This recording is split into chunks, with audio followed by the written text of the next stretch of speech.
Olá, meus irmãos e irmãs de Ideal Espírita, vocês amigos e amigas que nos acompanham aqui na página Estação da Luz Espírita, muitíssimo obrigado mesmo pela sua companhia. A nossa página Estação da Luz Espírita não tem fins lucrativos, o objetivo é a divulgação da doutrina espírita. E é por isso que nós reunimos aqui esta sede de matérias espíritas para que possa atender às suas necessidades, estudo, lazer, pesquisa. Você encontra aqui na nossa página Estação da Luz Espírita os livros da codificação, obras suplementares, entrevistas, palestras e os programas da Web Rádio Estação da Luz de Natal e Web Rádio Cristo Consolador de São Paulo. Ou seja, um acervo que atenda às suas necessidades, sem fins lucrativos. O objetivo é a divulgação da doutrina espírita. E agora eu convido você para nos acompanhar na reprodução de mais esse trabalho imperdível. Muito obrigado mesmo pela sua companhia e vamos juntos! Chegamos ao final da nossa atividade. Muitíssimo obrigado mesmo pela sua companhia e espero você no próximo evento.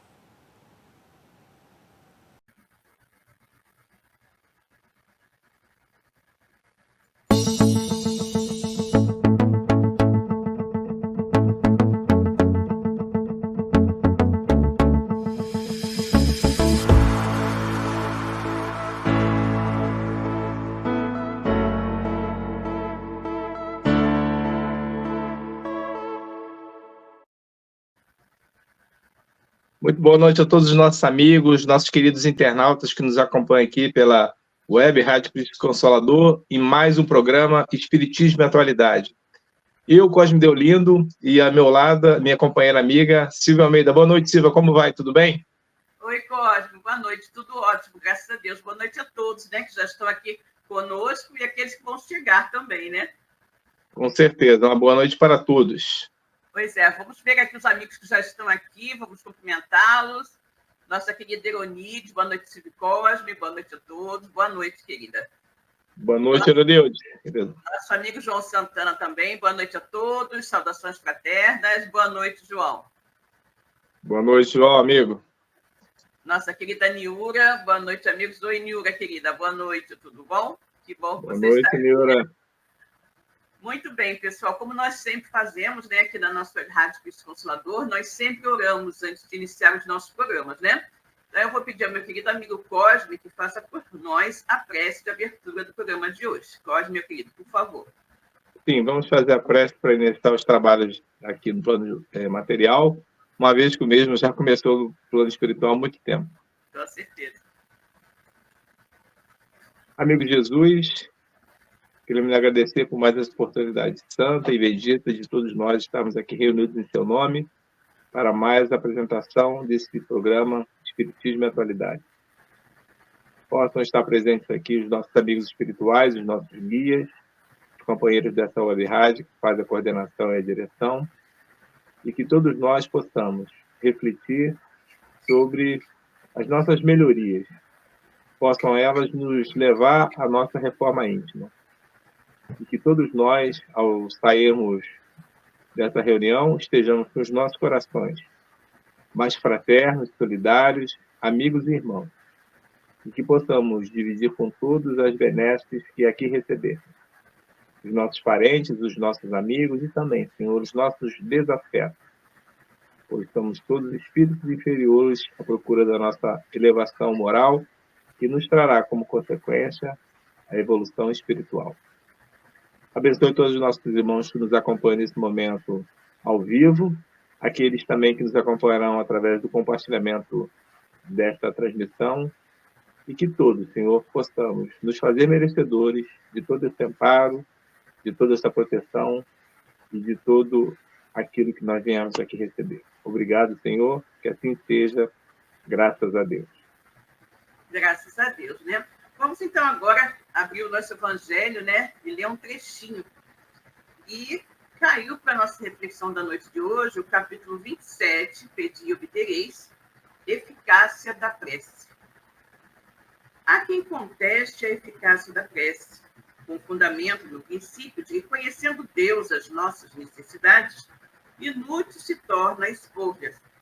E acrescentam os que assim pensam que, achando-se tudo no universo encadeado por leis eternas, não podem as nossas súplicas mudar os decretos de Deus. Sem dúvida alguma, há leis naturais e imutáveis que não podem ser abrogadas ao capricho de cada um. Mas daí é crer-se que todas as circunstâncias da vida estão submetidas à fatalidade, vai grande distância. Se assim fosse, nada mais seria o homem do que instrumento passivo, sem livre-arbítrio e sem iniciativa. Nessa hipótese, só lhe caberia curvar-se a cabeça ao jugo dos acontecimentos, sem cogitar de evitá-los. Não deveria ter procurado desviar o raio. Deus não lhe outorgou a razão e a inteligência para que ele as deixasse sem serventia. A vontade para não querer, a atividade para ficar inativo. Sendo livre, o homem de agir num sentido ou noutro, seus atos lhe acarretam, e aos demais, consequências subordinadas ao que ele faz ou não. Após, devidos à sua iniciativa, sucessos que forçosamente escapam à fatalidade e que não quebram a harmonia das leis universais. Do mesmo modo que o avanço ou o atraso do ponteiro de um relógio não muda a lei do movimento sobre a qual se funda o mecanismo. Possível é, portanto, que Deus aceda a certos pedidos sem perturbar a imutabilidade das leis que regem o conjunto, subordinada sempre essa anuência à sua vontade. Graças a Deus, né? Bom, vamos cumprimentar mais alguns amigos que chegaram aqui, né? Sim, vamos. Nossa querida Francisca Cruz. Boa noite a bons a todos. Boa noite, Francisca. Que bom você estar aqui, né? Nossa amiga Seara Fraterna, que é a nossa querida Ana Mateus, né? Boa noite, Ana Mateus, do Seara Fraterna. Boa noite. Boa noite, Ana. Luciana Cunha, de Queiroz, aqui também conosco. Luciano, desculpe. Boa noite, Luciano. Que bom que você está aqui, né? Rosana Boa noite, Dias. amigo, Luciano. Rosana Dias, boa noite, Silvio Cosme, a todos aqui presentes. Boa noite, Rosana. Boa noite, Nossa Rosana. Kátia, boa noite, querido Silvio Cosme, a todos. Domingo é dia de estudos, Kátia? Com certeza, né? Boa noite, professora. Nossa querida Elaine Baima também, boa noite a todos. Boa noite, Elaine, que bom que você está aqui. Bom, então, meu amigo Cosme, qual é a nossa temática de hoje? Muito interessante, né? Tem um tema, assim, bem convidativo, umas perguntas, assim, bem interessantes, né? Para que a gente possa conversar bastante, né? Nesse domingo, né? Nesse final de domingo, como sempre fazemos, né? E aí, Cosme, qual o tema da noite de hoje? Tem tudo a ver com o espiritismo, né? Mediunidade, treinamento, faça o dom. Exato. É um tema que a gente não pode deixar de estar sempre relembrando, embora algumas pessoas possam achar que é um tema já batido e que não tem mais nada a ser acrescentado, mas o processo do estudo da mediunidade ele é muito profundo. Exato. E muito intenso. E eu digo valioso demais e extremamente importante para aquele médium, né? Aquele que já está trabalhando na mediunidade com Jesus, na casa espírita, aqueles que se interessam pelo fenômeno, né? E saber o que acontece, né? Com aquelas situações que o nosso corpo físico ele externa, mas que nós sabemos efetivamente que é todo um mecanismo que envolve não apenas a nossa vontade, mas principalmente a vontade do espírito. E é algo que às vezes as pessoas tomam equivocadamente como situações que verdadeiramente não são. Por isso o tema, né, Silvia? Treinamento, faça o dom. Antes de nós adentrarmos especificamente falando sobre se é uma coisa ou outra, Silvia, eu acho que a gente deveria buscar, primeiramente, na linha do tempo, a questão dos fenômenos mediúnicos que sempre ocorreram na humanidade. E antes da publicação de Livro dos Espíritos, você não tinha um manual prático para o entendimento e a explicação racional do que vem a ser isso. A mediunidade, a gente repete, ela sempre ocorreu na vida do ser humano, na linha do tempo. Porém, há um paralelo, né? Há um ponto que faz a distinção, que é a questão da publicação de Livro dos Espíritos, quando Allan Kardec, orientado pelos benfeitores do mundo espiritual superior, faz um manual prático e começa a explicar como isso se processa. O que nos acontece? Será que é algo maravilhoso, sobrenatural, extraordinário? É uma farsa? É algo que as pessoas trazem para enganar, né? O embuste aquelas pessoas que são mais frágeis, né? Que são mais delicadas em relação a acreditar em tudo que falam, e não é isso. A mediunidade, ela sempre existiu na linha do tempo. A gente vai encontrar médiuns, vamos colocar dessa forma, né? O médium é aquele que faz o intercâmbio entre o mundo material ao qual nós vivemos e o mundo espiritual, de onde estão os espíritos, de onde nós viemos e para onde nós estamos nos dirigindo. E que, na realidade, foi chamado durante muito tempo com vários nomes: profeta, xamã, piton, pitonisa. Então, você tem vários nomes que são atribuídos àquele que faz esse intercâmbio. E quando Allan Kardec lança o Livro dos Espíritos, ele simplesmente coloca esse vocábulo médium, o intermediário, aquele que faz a mediação entre os dois mundos. Eu acho que a gente tem que começar a desmistificar exatamente quando isso surgiu, por que surgiu, e como o livro dos Espíritos, como Kardec tratou. Não como algo sobrenatural, extraordinário, maravilhoso, mas sim como um fator orgânico. Exatamente. É algo que nós trazemos em nós, e que, efetivamente, alguns têm isso mais ostensivamente e outros não. Mas, de uma maneira geral, todos têm a mediunidade. Exatamente, Cosme, é o que você falou. Kardec deixa bastante claro, né, que a mediunidade é uma coisa orgânica, né? É uma característica orgânica do homem, né, do ser humano. E é muito interessante quando a gente fala, mas por que eu não tenho, ou por que fulano tem e eu não tenho, essas coisas que as pessoas falam, né? Ou então eu não quero ter isso, né? Tira isso de mim, porque eu não quero ter. E é muito interessante, porque, gente, é uma característica, né? É uma característica do ser humano. E é muito interessante quando você aprofunda um pouco o olhar sobre essa característica e que você vai entender que Deus, na sua imensa sabedoria, existindo claramente dois mundos que se intercomunicam o tempo todo, era necessário que houvesse uma forma de comunicação entre esses mundos, né? E sempre existiu, desde que o homem é homem, sempre existiu essa comunicação. Só que o homem não tinha esse conhecimento, né, de como a coisa se dava. E justamente por não ser algo muito desenvolvido em todas as pessoas, apresentar esse grau, né, de mediunidade em níveis diferentes, maiores ou menores, é que as pessoas começam a achar que é uma coisa assim especial, né? É uma coisa especial. Eu costumo falar o seguinte, Cosme, mediunidade é igual cantar, né? Cantar todo mundo canta, mas nem todo mundo é um Pavarotti, né? Então, é verdade. Exatamente, né? Então, cantar, todo mundo pode cantar, né? Parabéns para você, né? Atirei pau no gato, coisa desse gênero, todo mundo canta. Agora, cantar realmente, né? Ter aquela voz maravilhosa, nem todo mundo tem. E a questão da mediunidade também. Mediunidade todo mundo tem, não é? Só que algumas pessoas têm essa faculdade orgânica mais desenvolvida. Você pode comparar exatamente com a voz, com a música, né?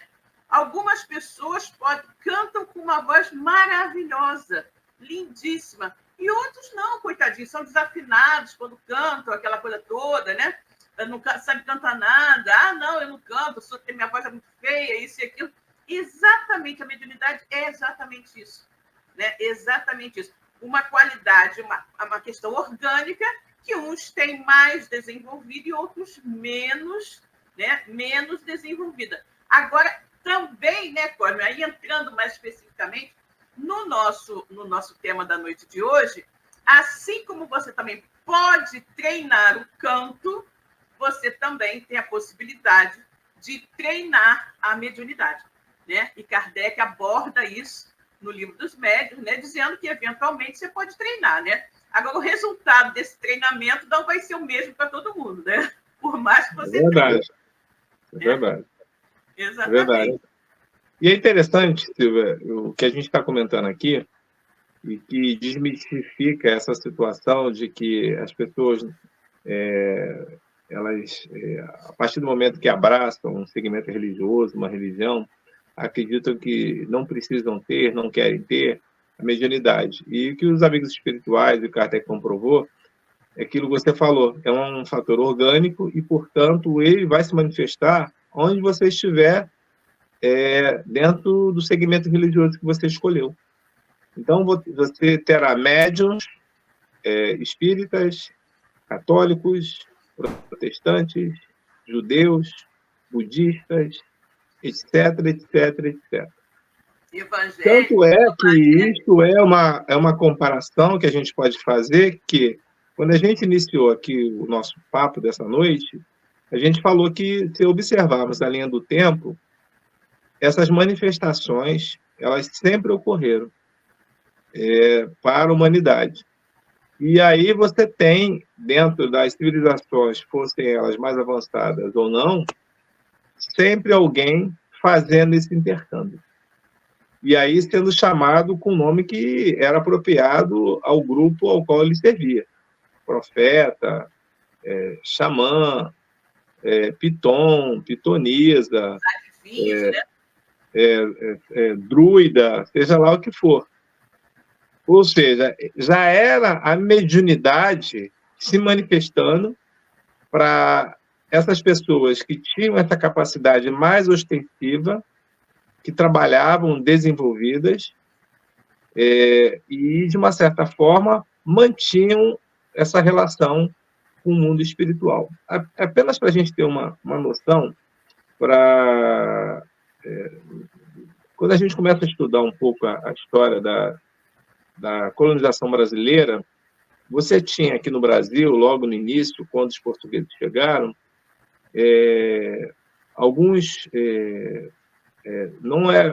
alguns denominavam feiticeiro, mas eles não chamavam feiticeiro. Eles chamavam que não era também pajé, era um responsável por fazer como nós poderíamos fazer, a desobsessão de espíritos maus. E esse responsável, ele passava de tribo para tribo. Não, ele não era designado de uma tribo específica. Ele era alguém especializado para fazer esse trabalho e era reconhecido. E vejam que aqui, no Brasil, sempre teve uma quantidade muito grande, né, de povos nativos.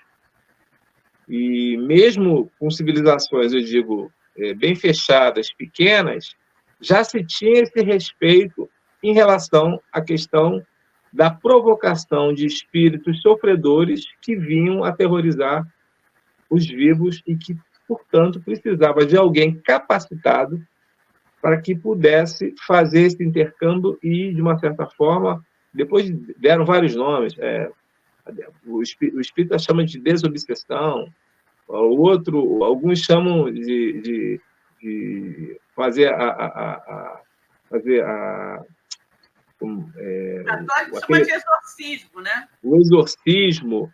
Então, você tem vários nomes que eles vão designar. Mas, basicamente, era o quê?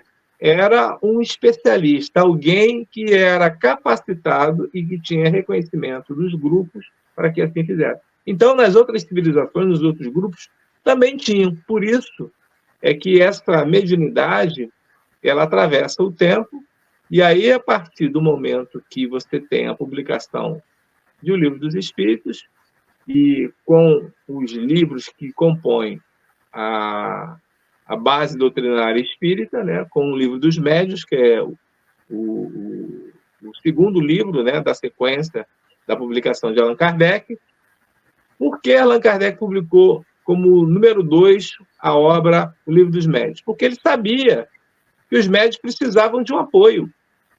Porque ele sabia que os médios precisavam estudar esses fenômenos que aconteciam. Então, orientado pelos amigos espirituais, pelos imortais, ele começou a catalogar essas manifestações. E aí originou o Livro dos Médios. Não é o Evangelho, não é o Céu e Inferno, não é a Gênesis, mas tem o Livro dos Médios, a segunda obra após o Livro dos Espíritos.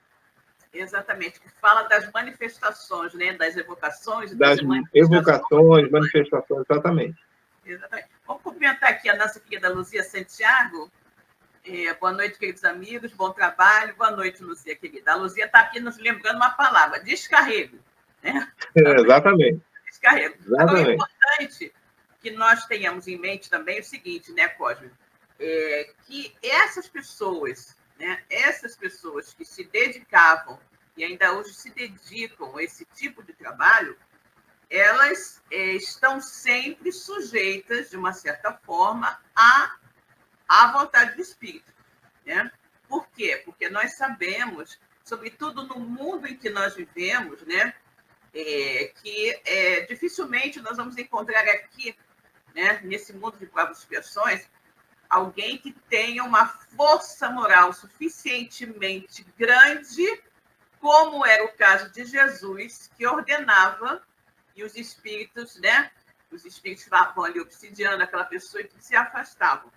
Hoje nós precisamos, existe o diálogo, né? Existe toda a conversa que nós precisamos esclarecer amorosamente o espírito que eventualmente, né, esteja assim obsidiando alguém, e buscar, com a ajuda do plano espiritual também, de espíritos naturalmente mais elevados do que nós, que esse pobre irmão seja esclarecido e possa ser encaminhado. Mas, obviamente, que é imprescindível a cooperação daquele que está sendo alvo da obsessão, né?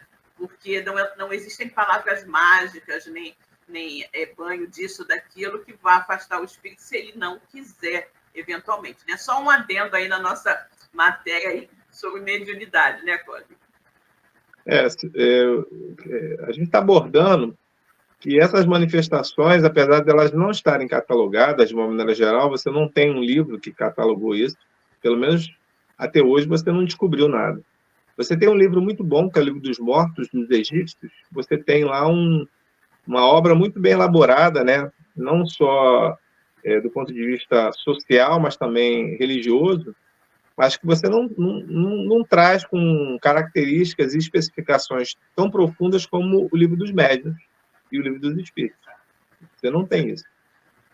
E o Kardec, ele é tão... As diferenças, né, Cosme? As diferentes formas de mediunidade, né? Exatamente. Kardec começa a estudar e ele fala sobre efeitos físicos e efeitos inteligentes. Ele começa a dizer que essa mediunidade, né, esses efeitos, o médium ele vai ter essa observação entre efeitos físicos e efeitos inteligentes.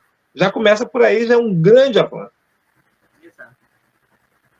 Então, você já tem uma abordagem completamente diferente. E aí ele vai entrar, né? O que deveria ser os efeitos físicos, né? A doutrina espírita, ele se manifesta, a princípio, né, o estudo de Allan Kardec, com aquele momento que a França passava, né, com o momento que ficou conhecido, né, que era até publicado nos jornais parisienses, com o efeito, né, lá das mesas girantes ou dançantes. Isso você tem publicações de jornais da época que falavam a esse respeito. Aquilo, tipicamente, um efeito físico. E o Kardec vai explicar depois, adentrando, por que esses efeitos acontecem. Aí é um estudo que a gente precisa buscar a obra, né, o Livro dos Médiuns, para poder ir um pouco mais a fundo, né? Quando ele aborda lá aquele capítulo maravilhoso do Livro dos Médiuns, chamado O Laboratório do Mundo Invisível. Ele vai explicar exatamente por que isso acontece. E é interessante, né, Cosme? Porque enquanto estava apenas na questão física, apenas nas mesas, se movimentando para lá e para cá, Kardec não deu atenção, né? Ele não deu atenção porque ele era um estudioso também do magnetismo e ele acreditava que aquilo poderia ser efeito de magnetismo também. Mas, justamente, o que chamou a atenção de Kardec foram os efeitos inteligentes. Foi quando, né, lá o senhor, acho que é o senhor Carlucci, eu me esqueci o nome dele agora, né, que era um amigo dele, também comentou sobre isso. Carlotti. E disse justamente que as mesas respondiam, né, falavam coisas assim, inteligentes. Aí, bom, aí já a coisa muda de figura, né? A partir do momento em que as mesas não apenas se movem, mas respondem, tem alguma demonstração de inteligência, tem que... Aí eu vou ver o que é isso, né? Foi então, há uma origem inteligente para esse efeito, né? Todo efeito inteligente tem uma causa inteligente. Uma causa inteligente. Então, foi com base nisso que Kardec começou toda a sua pesquisa, né? Que foi sempre acompanhada da sua querida esposa Amélie Boudet. Não podemos esquecer nunca também da grande participação de Amélie Boudet nessas pesquisas com Kardec, nesse incentivo, tudo mais, não é? Mas foi o que chamou a atenção dele. Porque enquanto era só movimentação, né? Tudo bem, ele não se importou. Mas no momento em que entrou a questão da inteligência, uma resposta inteligente ali, alguma questão, aí ele foi procurar e nós temos o que nós temos hoje, que é toda a doutrina codificada por Kardec, né? Foi maravilhoso. Essa história é uma história muito boa e parece que foi assim algo muito simples, né? Porque você ter um nome na sociedade e ao mesmo tempo você saber que você estava entrando em terreno pantanoso e que de uma certa forma poderia ter um revés, uma situação muito contrária. Ele era um homem racional, Allan Kardec. Então, ele sabia o que ele estava fazendo. E os amigos espirituais o avisaram.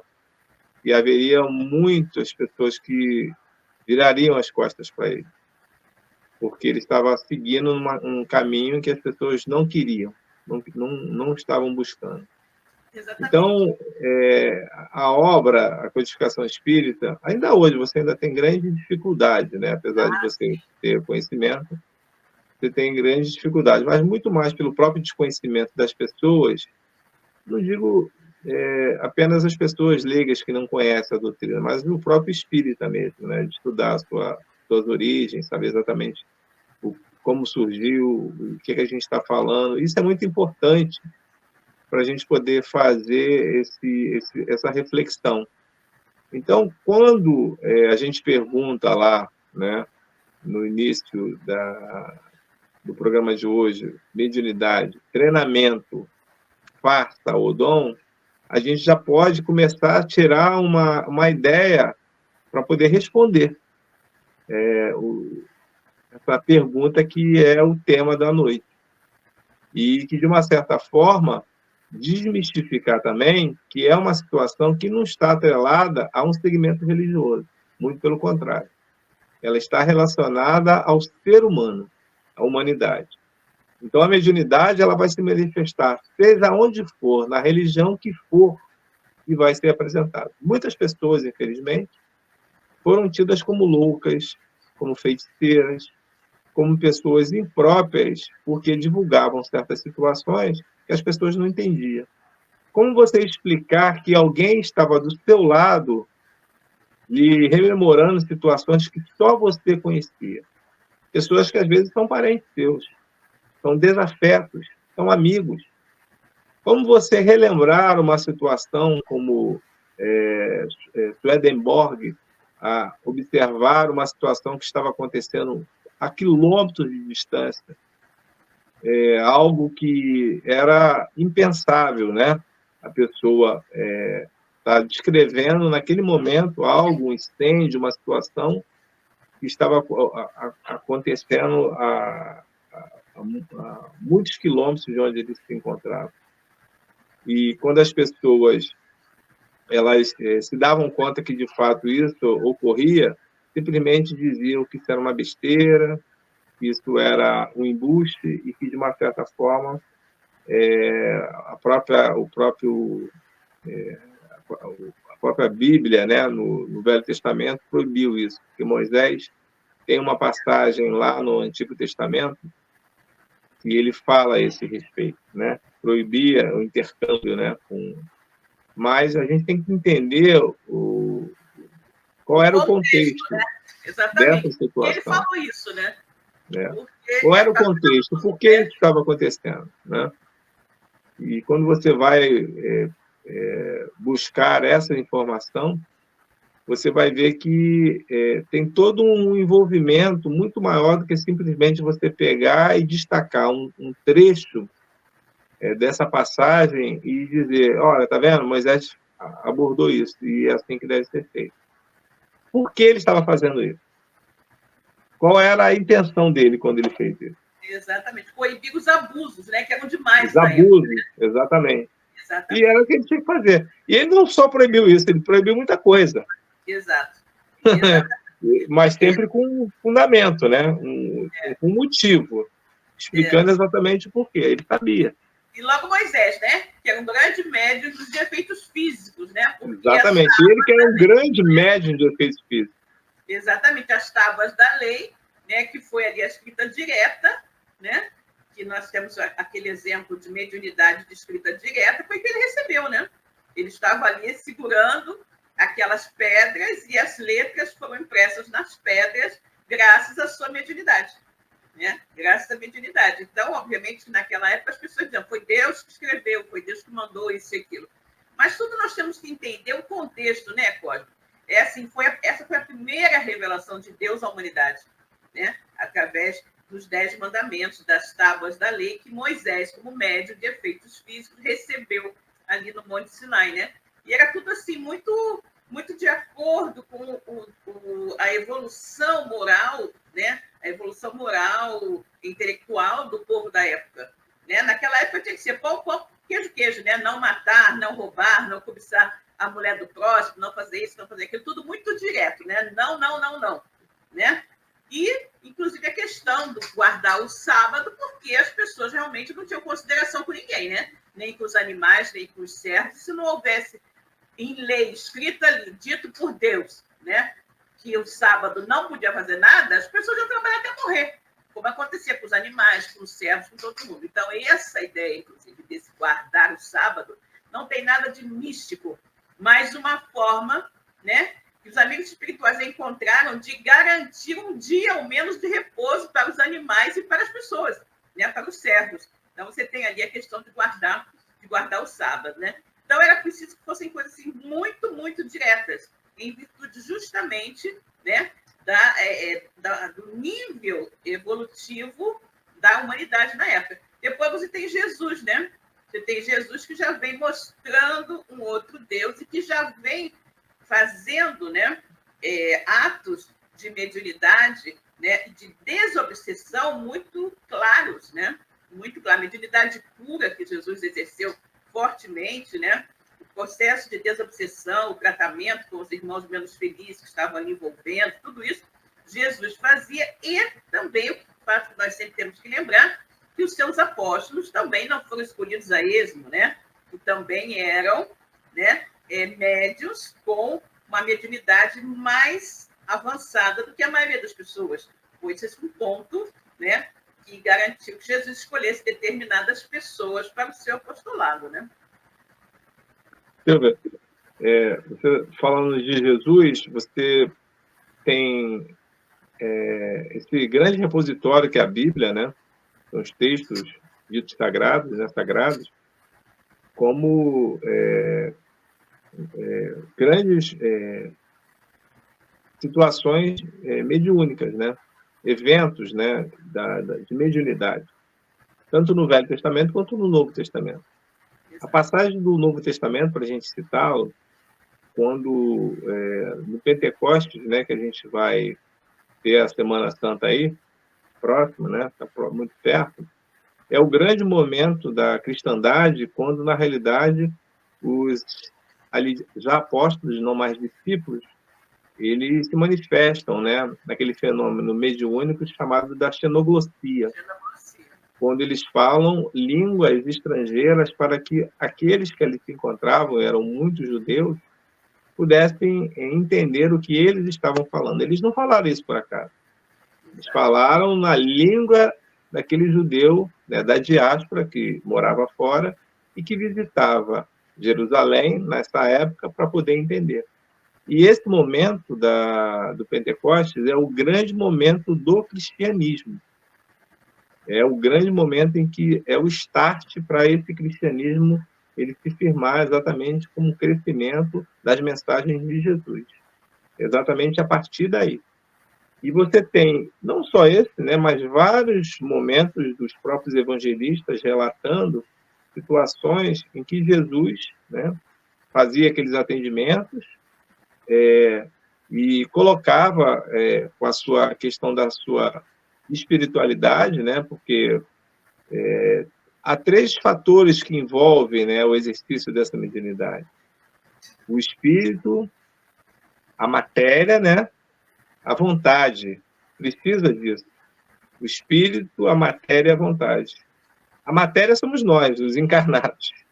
O espírito é ele que vai ser parte principal para poder se fazer a mediunidade.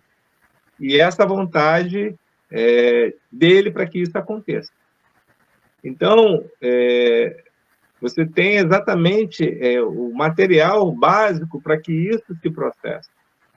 E quando, na doutrina espírita, no corpo doutrinário, você começa a estudar os fluidos, os pensamentos, as formas que os espíritos buscam, aqueles que têm capacidade para, assim, serem, né, intermediários dessa vontade deles, você começa a entender o mecanismo do processo.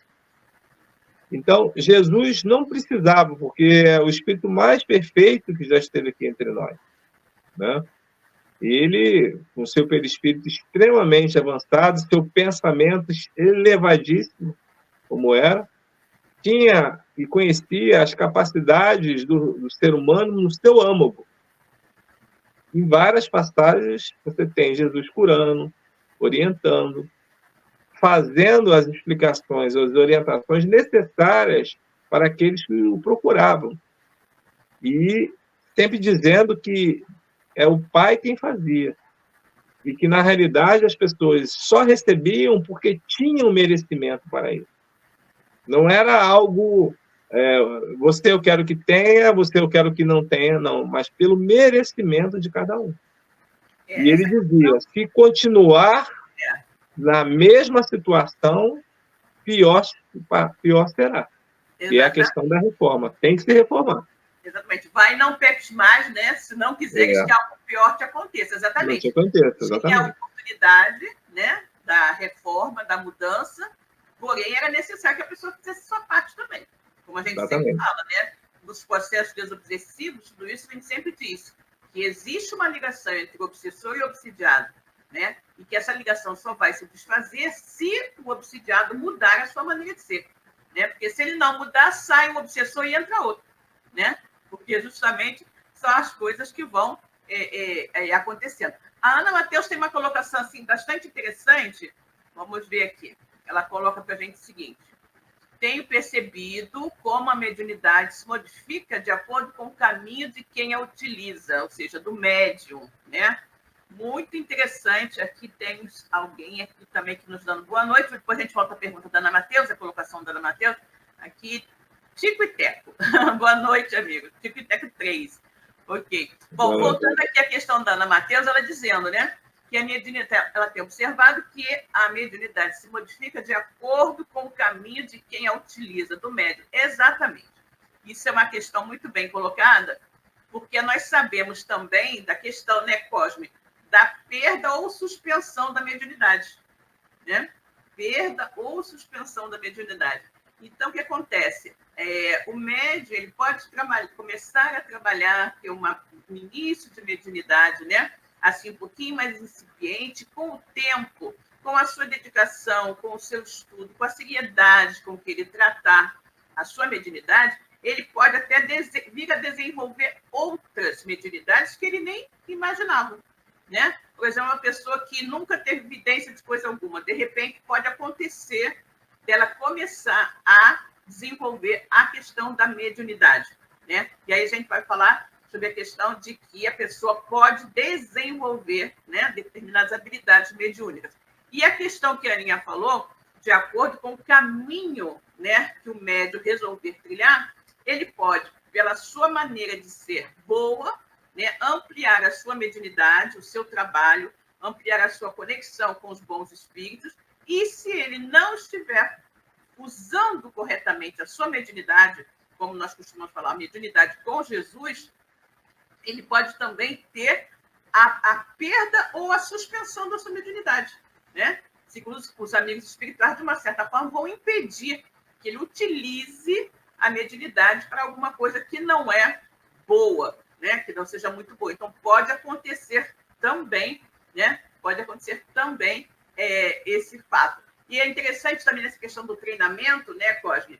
Eu tenho em grupos em que, às vezes, médios, né, que nunca psicografaram, né? Então, quando você oferece esses médios, né, um local tranquilo, um local sereno, onde ele, após uma prece, após se colocar, né, à disposição dos amigos espirituais, predisposto a receber essas comunicações, ele acaba começando a desenvolver a capacidade da psicografia. Nem com todas as pessoas acontece isso, tá? Porque Kardec mesmo fala no Livro dos Médiuns que alguns, por mais que você tente treinar e tudo mais, não acontece, né? A pessoa não consegue, né, ter esse desenvolvimento assim. Mas, normalmente você consegue ir desenvolvendo, né? Então, a questão, acho que, do desenvolvimento, acho que a gente já colocou bem. Agora, a questão da face, hein, Cosme?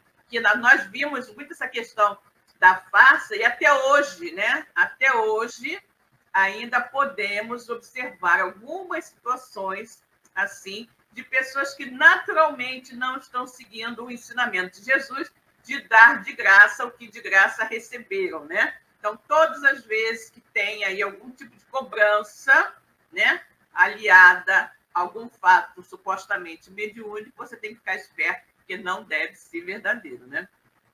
É bom, essa questão da face, a gente tem que entender um assunto que é bem interessante, que fala sobre os fenômenos psíquicos, né? A psique, na realidade, é o quê? Ela vem do grego e significa alma, espírito. Então, esse assunto estudado pelo Espiritismo, né, e que envolve a parapsicologia, a metapsíquica, a gente pode entender que na doutrina a gente considera da seguinte forma: são duas, né, específicas, né? Os efeitos, esses eventos são mediúnicos ou anímicos. Tem tudo a ver com isso. Anímico porque ânima é alma. Então, é uma manifestação da alma. Para ser um efeito mediúnico, ele tem que ter a intercessão do espírito. E há alguns efeitos desses psíquicos que são, na realidade, inerentes da alma. Porém, os amigos espirituais sempre relataram que todos nós que estamos no corpo material trazemos em nós manifestações da alma. Então, num evento mediúnico, existe um percentual anímico nosso. Sempre, né? Isso é interessante sempre, falar, né? Sempre vai ter, exatamente. E houve uma época, né? É interessante a gente saltar esse pontinho, depois você, por favor, continue seu raciocínio. Houve uma época em que falar em animismo era uma ofensa, né? Não, isso aí era animismo, né? O próprio espírita não entende, às vezes, isso muito bem. Isso já foi assunto de várias vezes, a gente em roda de conversa dentro da mocidade espírita. Exatamente. Porque quando falava que era animismo, falava que era farsa. E a gente não pode cair nessa armadilha. Porque o ser humano, ele traz conhecimentos que ele adquire. É o esforço próprio dele. Quando ele se prepara, ele estuda. Então, aquilo é dele, ele vem trazer muita coisa dele. O que não pode acontecer, para ser chamado de fenômeno mediúnico, é que a interpretação do espírito ela fique de lado, em segundo plano. Porque aí não passa a ser uma ideia do Cosme, não passa a ser a ideia da Silvia, sim do Cosme. Então, eu estou colocando a minha interpretação e dizendo que é da Silvia, embora o espírito esteja ali. Então, no processo da psique, do fenômeno mediúnico, que o espírito está envolvido, o que tem que permanecer, o que tem que ser maior é a informação do espírito, ainda que o médium ele contribua com um percentual anímico da sua alma, do seu conhecimento. Essa Mas parte sempre vai ter um pouco. É interessante também lembrar o seguinte, porque o espírito ele vai procurar de alguma forma, né, o médium com o qual, através do qual ele tem maior facilidade de transmitir as suas ideias, né? Então vamos pensar que seja de repente alguém que quer transmitir alguma ideia relativa à medicina, vamos dizer assim, com aqueles termos técnicos da medicina, uma coisa ou outra. Se eu for médium e médica, vai ser mais fácil o espírito trazer a comunicação por meu intermédio do que através do meu companheiro, que é médium e engenheiro. Então, ocorrem essas situações também. Né? Aí a pessoa, porque isso é animismo, é dele. Não, não é que seja dele. Né? Ele está oferecendo ao espírito uma maior facilidade na comunicação. Né? Embora nós tenhamos exemplos, efetivamente, de médios que não tinham conhecimento sobre coisa alguma do que estavam escrevendo e escreveram com perfeição. Nosso Chico Xavier. Né? No primeiro livro que o Chico Xavier nos trouxe, mediúnico, que é Parnaso de Além Túmulo, inclusive esta razão porque foi um livro de poesias, né, de poemas que Emmanuel trouxe para que Chico publicasse pela primeira vez, para mostrar justamente o quê? Né? Que não era só um espírito, porque se ele tivesse que imitar alguém, imitar um só era mais fácil. Mas ali existiam vários poetas conhecidos, né? Estudados, brasileiros e portugueses, cada um com seu estilo, e Chico psicografou, né? Todos eles, cada um com seu estilo próprio. E com o nível de cultura que o Chico possuía, né? Mesmo que ele fosse uma pessoa extremamente culta, seria muito difícil para ele, né, conseguir imitar com também a perfeição o estilo de todos aqueles poetas.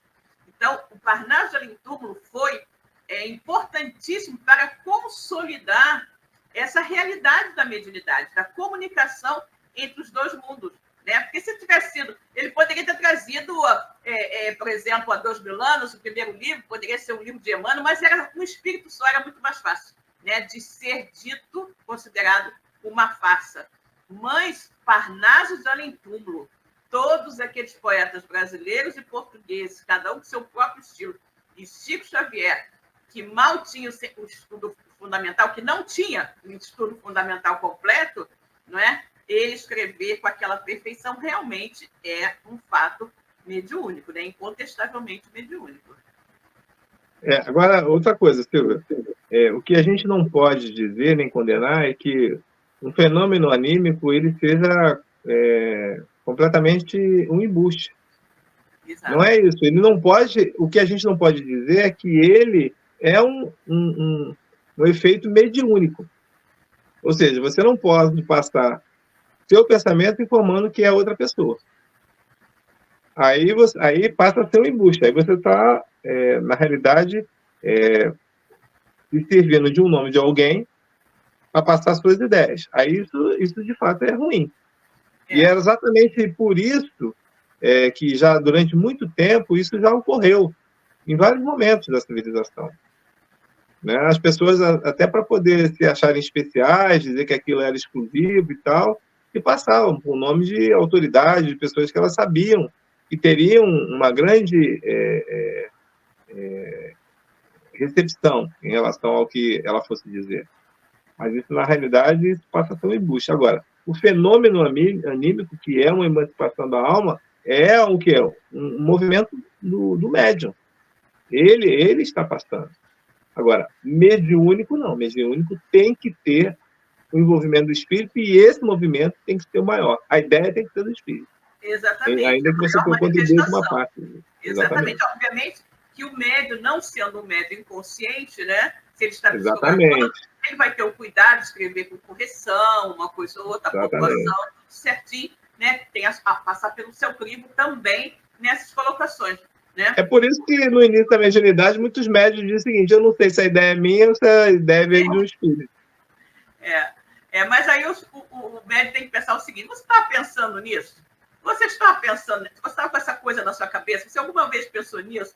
Então, como é que pode ser sua essa ideia, né? Você nunca pensou nesse assunto e normalmente, né, o que acontece muito, quando a pessoa acaba, né, ela não lembra muito bem o que ela escreveu, né? Ela Exatamente. lembra, tem uns flashes do que escreveu, mas a íntegra da coisa não sabe. É a maior prova de que não é ideia dela, né? Bom, temos aqui um questionamento, Cosme, que nós já respondemos anteriormente, mas vamos repetir, porque a nossa irmã não estava aqui antes, né?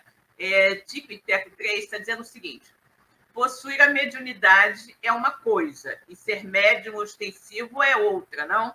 Exatamente o que nós falamos no início, vocês que ainda não estavam aqui conosco, é o seguinte, que a mediunidade é algo orgânico, é uma característica orgânica de todo ser humano. Todo mundo tem mediunidade, só que nem todo mundo tem uma mediunidade ostensiva, né? Aí eu dei o exemplo de cantar. Cantar, todo mundo pode cantar. Todo mundo pode cantar parabéns para você, né? Atirei pau no gato e coisas desse gênero. Mas nem todo mundo canta como um Pavarotti, né? Nem todo mundo canta como um Pavarotti. Mesmo treinando muito, você dificilmente vai chegar ao nível, né, de excelência como o cantor Pavarotti. Entendeu? Então, a mediunidade é a mesma coisa. Todo mundo é capaz de ter, todo mundo tem a mediunidade, só que algumas pessoas têm essa mediunidade mais expressiva, né? Uma mediunidade mais ostensiva, outros têm menos, né? Outros têm menos. Alguns podem vir a desenvolvê-la com o estudo, né? Com o treinamento, e outros, às vezes, tentam desenvolver, mas não conseguem, né? Então, realmente, é alguma coisa dessa forma, tá? Que ela escreveu, deixa eu ver. Também aqui. Deixa eu ver. Uma outra colocação, vejamos. O médium é aquele que está entre duas partes, o espírito e o homem. Sem esses três pessoas não há mediação. Médium, né? Nós também já comentamos sobre isso. Médium, a palavra realmente é medianeiro, né? Está entre, né, mediando a comunicação entre o plano espiritual e o plano material, como se fosse uma ponte, né? O médium é a ponte que vai ligar o plano espiritual ao plano material, ok?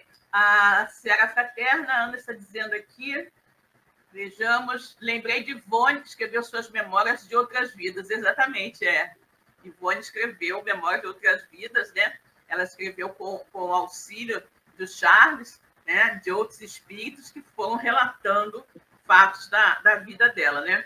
A Luzia Santiago está colocando: a mediunidade tem que ser exercida com muita responsabilidade, exatamente, com muito cuidado para não se deixar levar pela vaidade. Com certeza, né? Com certeza, a Luzia tocou num ponto importantíssimo, que é a questão da vaidade, né? Na verdade, nós sabemos, aí vamos tocar na questão do dom, né? Nosso tempo está quase acabando, Cláudio. Na questão do dom, né? A mediunidade não é algo que alguém tenha porque é alguém especial, né? Não é um dom especial que alguém tem. Eu sou médium, então eu sou uma pessoa especial, sou uma pessoa diferente, sou uma pessoa melhor que as outras. Muito pelo contrário, tá? Muito pelo contrário. O médium, todo médium, é um espírito extremamente endividado com a lei divina. O espírito tem lá uma folha corrida braba para sanar, né? Para resolver seus problemas. Deus, na sua infinita misericórdia, permite que aquele espírito tão endividado tenha uma mediunidade mais, digamos assim, mais assintosa, mais ostensiva, para que ele possa o quê? Para que, através do exercício da mediunidade para o bem, da chamada mediunidade com Jesus, ele consiga, né, resgatar mais rapidamente as suas inúmeras dívidas com a lei divina. Né? Então, o médium, gente, não é alguém que tem um dom maravilhoso, não é alguém especial, né? Fulano é médium. Não. Não, é uma pessoa como outra qualquer. E com a mediunidade mais assintosa é que tem realmente muita coisa para saudar aí, né? com a lei de Deus, né? Agora, mais um questionamento aqui. Médium é aquele que recebeu essa tarefa, né? Olha, a questão de falar como tarefa, né? Como tarefa, eu acho que é um pouco forte. Como tarefa, como missão, né? Eu acho que nós, dentro do segmento onde nós estivermos, nós podemos ter diversas tarefas, diversas missões na nossa existência, sem necessariamente ser a mediunidade. Você pode ter um médico que está trabalhando, né, operando e tudo mais, e que esse médico tem uma capacidade de receber intuições nos seus diagnósticos, nos momentos que estiver operando e tudo mais, de um amigo espiritual que também foi médico na espiritualidade, que pode auxiliá-lo ali, entendeu? Naqueles momentos do diagnóstico, das cirurgias e tudo mais. A missão dele não é, efetivamente, ser médium. A missão dele, a tarefa dele é ser médico. Mas ele vai usar também, pode vir a usar, a sua mediunidade para auxiliar no desenvolvimento da sua tarefa na medicina. Então, não é necessariamente a questão da pessoa ter uma tarefa, aquela missão, né? Eu diria, no caso do Chico Xavier, né? Chico Xavier tinha ali um trabalho a ser realizado, que era a divulgação da doutrina espírita através dos livros. Então, embora Chico tivesse diversas mediunidades, né? Ele, efetivamente, veio com a missão de psicografar, tanto que nos deixou mais de 400 obras, né? E mais uma outra questão aqui, vejamos rapidamente que nosso tempo está acabando. Não basta querer ser médium, nem é recomendável forçar a função. Não existe questão de recomendável, não. Se você deseja trabalhar mediunicamente, primeiro, você tem que ter amor no seu coração, desejo de ajudar, né? E você precisa se dedicar ao estudo. Você precisa estudar a parte mediúnica. Antes de você querer trabalhar mediunicamente, você precisa conhecer, né, a parte prática. Porque Kardec até dizia, né? Muitas vezes, né, Cosmo? A pessoa que, às vezes, que tem uma mediunidade assintosa, tem que colocar para trabalhar. Não. Aquela pessoa que não tem o conhecimento, se você coloca numa sala de trabalho mediúnico, às vezes ela vai mais atrapalhar do que ajudar. Então, é preciso ter o conhecimento e depois, então, se for o caso, ver se vai desenvolver ou não a mediunidade. Mas sempre tem que ter o estudo, tá? O estudo em primeiro lugar e o pensamento de buscar fazer o bem e ser útil, né? Sempre lembrando, mediunidade com Jesus e o fato de que dar de graça o que de graça recebeu, né? Cosme, tem alguma outra consideração? Rapidinho, Silvio, que a gente já está estourando o tempo. É só para aquelas pessoas que às vezes dizem que não sente nada, não sabe nada, não escuta, não fala, não tem psicofonia, não sente cheiro, não sou médium. É médium, sim, e pode ser grande médium de apoio. O grande escritor Emílio Miranda, ele falava exatamente sobre isso, e deixou uma coletânea de livros maravilhosos, e ele se dizia que era um médium de apoio, de suporte. Exatamente. Então, eu acho que é bem importante que as pessoas entendam que as nossas vidas elas podem ser bem desenvolvidas nesse trabalho de caridade, que a mediunidade é uma ferramenta de trabalho, de estudo e evolução do ser. Exatamente. Nossa amiga aqui fala, não somos nós que escolhemos os médios. Quer dizer, eu entendo que ela quer dizer que não somos nós que escolhemos ser médios, né? Olha só, muito provavelmente sim, porque quando você tem um maior entendimento da sua situação espiritual, você participa ativamente do seu planejamento espiritual. E se você vem com uma mediunidade assintosa, você, de uma certa forma, escolheu que assim fosse para que você pudesse utilizá-la para o bem e, assim, pagar mais rapidamente suas dívidas, né? João Santana desejando a todos uma excelente semana a todos. Boa noite, João. E vamos agora rapidamente à nossa prece final, né, gente? Deus, Pai de infinita bondade, misericórdia e justiça, Jesus, nosso querido amigo, nosso mestre e modelo de toda a humanidade. Queridos amigos espirituais que estão aqui conosco, nos orientando, nos instruindo durante todo esse programa. Muito obrigada por mais uma noite de aprendizado, por mais uma noite de reflexões tão importantes. Que todos nós possamos ter aproveitado o máximo de tudo isso que foi dito aqui e que possamos ter uma semana maravilhosa. Graças a Deus. Beijo, pessoal. Tchau, Cosme. Tchau para todo mundo. Beijo, boa noite, gente. Silvia, boa noite. Pessoal, boa noite. Uma boa semana para todos e até o próximo domingo, se Deus quiser. Até.